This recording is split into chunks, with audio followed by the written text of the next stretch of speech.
day one of the witness testimony in the sex trafficking trial of Sean Diddy Combs. This after prosecutors accused the hip-hop mogul of sexual coercion and using his inner circle to cover up years of abuse. The jury heard from a hotel security guard today who says he witnessed that violent encounter allegedly between Diddy and then-girlfriend Cassie Ventura, caught on camera. Infamous video that many of us have seen was seen by the jury. It was shown in court today.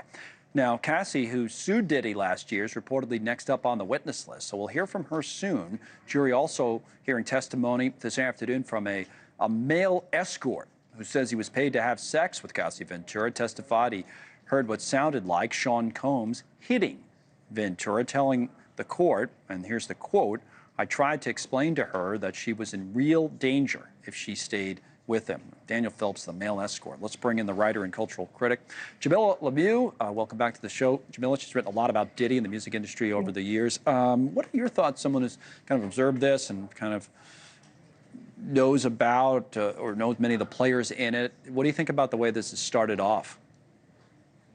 You know, they've gotten straight to business, right? Yeah. Starting on day one with that infamous video. I think that's going to have a serious impact on the jurors. You know, it's very hard to look at that footage and not question the kind of person that Sean Combs is, or, you know, make some very clear assumptions about the type of person he is. Exactly. I mean, the people, you know, they're only human. They're only going to make, you know, they're going to see something and think something about it. And then it comes down to what kind of witness, I guess, Cassie will be, right? I mean, many people, we had 2 or 3 guests on already today, and it seems like they all said that'll be the key to this case, and she's coming up soon. What do you think?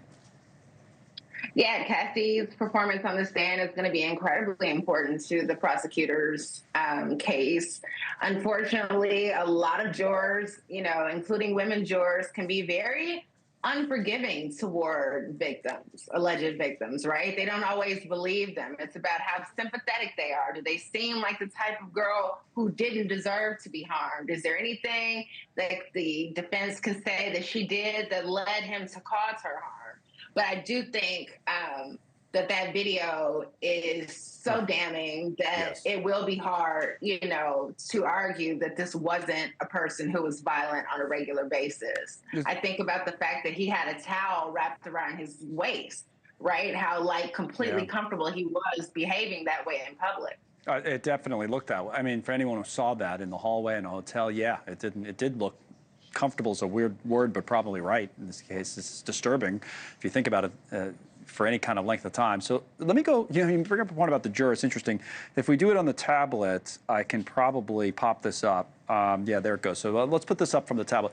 So I have 3 jurors. So juror 58. So I think it's 8 men, 4 women.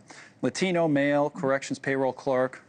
A Met fan who's guilty of insurance fraud. There's got to be a joke in there somewhere. But also someone who sued the Port Authority. So you wonder about, this is someone who sued kind of a government group. Juror 25, LGBTQ, male, 51-year-old, scientist, lives with a boyfriend, opera fan, that kind of thing. Juror 28, female, from the Bronx, clerk at a deli, lives with the mom, lives with her mom who used to steal from a bank. Okay, and gets news from Facebook. So it's kind of interesting.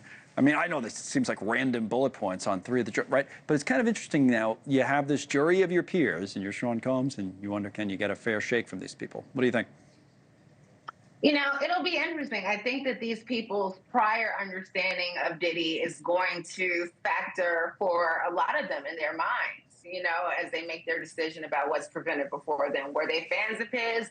Did they admire him? You know, the defense is likely to argue that he's being targeted because he's an influential, wealthy, powerful Black man. And there are a lot of people who believe that, you know. So I will say getting news from Facebook isn't necessarily the greatest sign that they'll be empathetic to the prosecution. Probably not. Probably not. You know, it'll be, from what you do, you've written about popular culture for a long time, too. You also wonder what other celebrities are going to get dragged through the mud in this trial, right? What are we hearing?